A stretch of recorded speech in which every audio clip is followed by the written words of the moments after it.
The Red Fox Fur Coat by Teolinda Gersão from the Threepenny Review.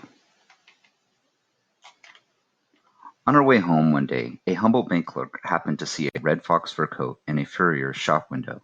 She stopped outside and felt a shiver of pleasure and desire run through her. For this was the coat she had always wanted. There wasn't another one like it, she thought, running her eyes over the other coats hanging from the metal rack or delicately draped over a brocade sofa. It was rare, unique. She had never seen such a color, golden, with a coppery sheen, and so bright it looked as if it were on fire.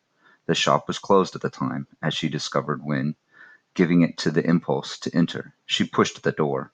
She would have to come back tomorrow, as early as possible, in her lunch break or during the morning. Yes, she would find a pretext to slip out during the morning. That night she slept little and awoke feeling troubled and slightly feverish. She counted the minutes until the shop would open. Her eyes wandered from the clock on the wall to her wristwatch and back, while she dealt with various customers. As soon as she could, she found an excuse to pop out and run to the shop, trembling to think that the coat might have been sold. It had not, she learned, been sold. She felt her breath return, her heartbeat ease, felt the blood drain from her face and resume its measured flow. "It could have been made for you," said the saleswoman when the bank clerk put the coat on and looked at herself in the mirror. "It fits perfectly on the shoulders and at the waist, and the length is just right," she said. "And it really suits your skin tone. Not that I'm trying to pressure you into buying it," she added hurriedly. "Obviously you're free to choose anything you like, but if you don't mind my saying so, the coat really does look as if it had been made for you. Just for you," she said again, with a hint of a smile.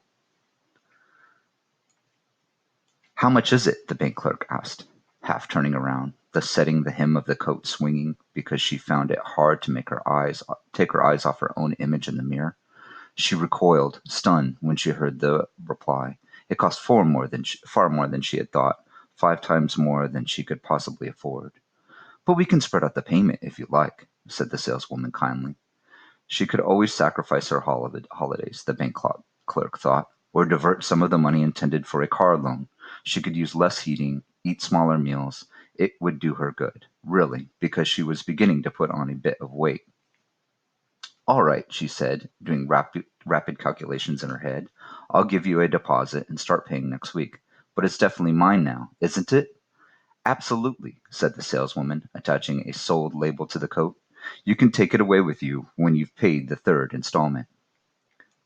She started visiting the shop at night, when it was closed and no one would see her, in order to gaze at the coat through the window, and each time it brought her more joy. Each time it was brighter, more fiery, like red flames that did not burn, but were soft on her body, like a thick, ample, enfolding skin that moved when she moved. It would be admired, as would she. People would turn to stare after her, but it was not this that provoked a secret smile. Rather, she realized, it was an inner satisfaction, an obscure certainty, a sense of being in harmony with herself that spilled over in all kinds of small ways. It was as if the rhythm of her breathing had changed, had grown calmer and deeper. She realized, too, perhaps she no longer felt tired, that she moved more quickly, that she could walk effortlessly now, at twice her usual speed. Her legs were agile, her feet nimble. Everything about her was lighter, quicker. Her back, shoulders, and limbs all moved more easily. "It must be all the keep fit I've been doing," she thought, because for some reason she had started taking regular exercise. For a few months now she had been spending 2 hours a week running at that track. But what she liked most was to go running in the forest, on the outskirts of the city, feeling the sand crunch beneath her feet, learning to place her feet on the ground in a different way, in direct, perfect, intimate contact with the earth. She was intensely aware of her body. She was more alive now, more alert. All her senses were keener, too. She could hear, even from some distance away, infinitesimal sounds which, before, would have gone unnoticed. A lizard scurrying through the leaves, an invisible mouse making a twig crack, an acorn falling, a bird landing on a bush. She could sense atmospheric changes long before they happened. The wind turning, a rise in humidity, an increase in air pressure that would culminate in rain. And another aspect of all the things to which she had now become sensitized was the discovery of smells. A whole world of smells. She could find paths and trails purely by smell. It was strange now, she had never never before noticed that everything has a smell. The earth, the bark of trees, plants, leaves, and that every animal can be distinguished by its own peculiar smell. A whole spectrum of smells that came to her on waves through the air, and which she could draw together or separate out, sniffing the wind, imperceptibly lifting her head. She suddenly became very interested in animals and found herself leafing through encyclopedias, looking at the pictures, the hedgehog's pale, soft, tender underbelly, the swift hare of uncertain hue, leaping. She pored over the bodies of birds, fascinated, pondering the softness of the flesh behind their feathers, and a single word kept bobbing insistently about in her mind: predator. She seemed to be hungrier, too, she thought, as she put away her books and went into the kitchen. And this negative aspect to all the physical exercise displeased her greatly. She tried to find a way to avoid putting on weight and prowled, dissatisfied, past patisseries, never finding what she was looking for, because the smell of coffee was repellent to her and made her feel nauseous. No, she was hungry for other things, although she didn't quite know what. Fruit, perhaps? This might be an opportunity to lose a little weight. She bought a vast quantity of grapes and apples and ate them all in one day. But she still felt hungry, a hidden hunger that gnawed at her from inside and never stopped.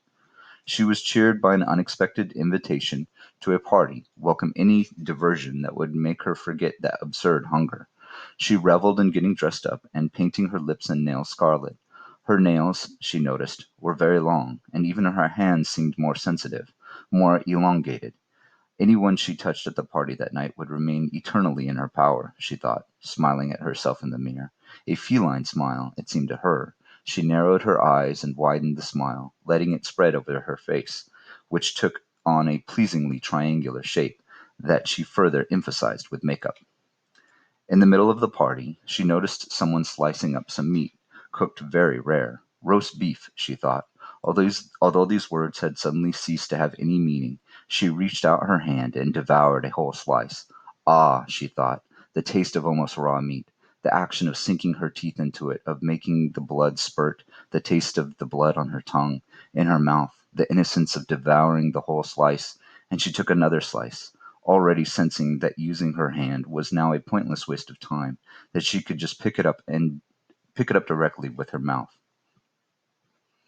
She burst out laughing and began to dance, waving her blood-stained hands in the air, feeling her own blood rise, as if the tempestuous inner force had been unleashed, a malign force that she could transmit to others, a plague or a curse, but this idea was nevertheless sweet, quiet, almost joyful, she felt, as she swayed, slightly drunk, listening to the echo of her own laughter.